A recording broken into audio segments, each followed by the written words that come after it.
Oh hey, just doing some research. Do you guys know that pregnancy is at an all-time low during fall seasons?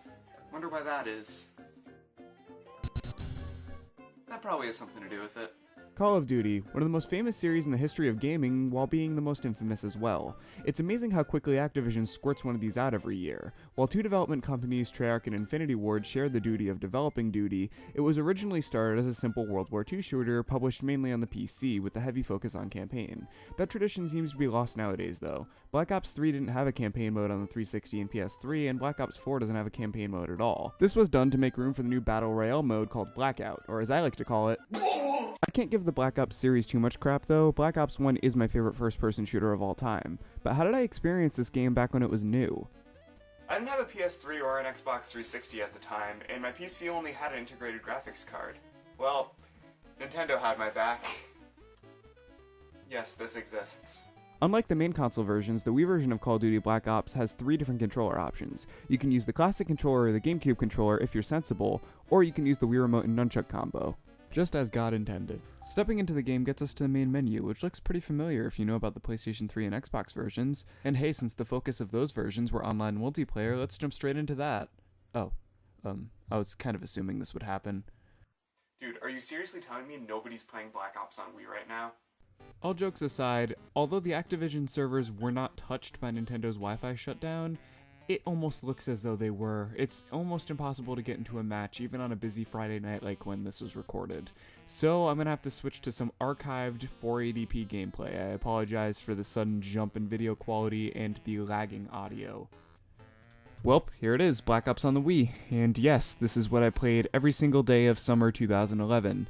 The graphics aren't super unappealing for the Wii version. Trust me, they're nothing like the crystal clear HD graphics of the PlayStation 3, Xbox, and PC versions. However, what the Wii lacks in power, it makes up with in charm. However, the charm runs out quickly when you get to the controls. The controls were butchered beyond belief. For the Classic Controller Pro and GameCube, since they don't have clicky analog sticks, something like running and jumping along with slashing your knife at the same time isn't as fluent of a motion as it is on the main consoles. But at the same time, due to it being mapped to a button, it does make the rest of the buttons mapping feel a little bit off. It's a little hard to learn, but it's totally doable. I would still prefer the PS3 and Xbox versions though.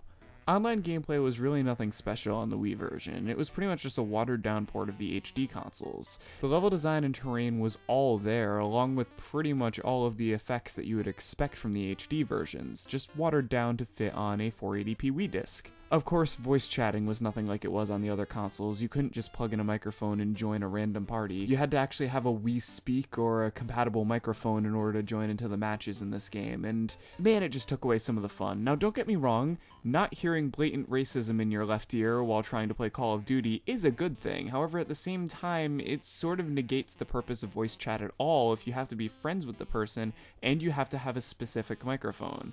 On the other consoles, you can just plug in whatever Turtle Beaches they sold at Walmart. Of course, with it being the Wii version, it was super easy to hack, and online hacks for the Wii version of Black Ops were actually pretty common. Activision didn't really monitor these servers as much as they did the other consoles, so you would occasionally get players that would clip through the walls or float through the air with no discretion. However, just like the other console versions, it was super easy to just drop out of a game and join another lobby if that happened. Overall, the multiplayer in Black Ops on Wii was just multiplayer in Black Ops on Wii. It was extremely watered down, but it worked. But hold on there's more to see. Black Ops also had a zombies mode, similar to the World at War that came before it. And Black Ops on Wii is no exception. It had a zombies mode, and to be completely honest, it's really not that bad. It has all the features that you would know and love, such as the Perca-Cola machines, turning on the power, the mystery box, teleportation, everything's here. Of course, since the controls are kind of awful, it makes it very hard to play, and you'd wish you were playing any other version of zombies. But it's still technically playable, and it's a lot better than the version on the iPhone, that's for sure. What I'm talking about. Now, I should probably point out that in all the gameplay thus far, I've been using a Classic Controller Pro plugged into a Wii Remote. And this is a really nice form factor and quite a nice distraction from me having to use what you people want me to use. You guys are sick, you know that? Okay. Let's go. Well, what does it look like, aside from Michael J. Fox trying to play a video game?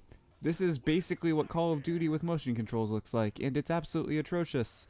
They tried to combine the pointer controls of a PC with the convenience of a controller, and it did not work. Basically, the pointer on screen either is too touchy or it's too stiff. You can't turn around because of how stiff it is, but you can't point because of how touchy it is. Also, the over-reliance on motion controls is ridiculous. You actually have to shake the nunchuck in order to reload. So basically, you have to jerk off while you're playing the game. That's basically what it looks like, and it looks absolutely terrible. You look like a jackass while you're playing it, and the controls just don't work. Why was this even a thought? Why would they put motion controls into this game at all when it works fine with one of the controller options? Did they have to abide by what Nintendo's motion control only policy seemed to be on the Nintendo Wii? This is just not fun. I mean, you can shoot it gangster style, that is kind of fun, but the rest of it isn't. Well, that was pretty much Black Ops on Wii. I explored the zombies and multiplayer mode to the best of my abilities in 2018. And I know what you're thinking. Didn't you forget about the campaign mode? Well, yes, I did. But don't worry, so did Activision. Shit, I hope I didn't break that.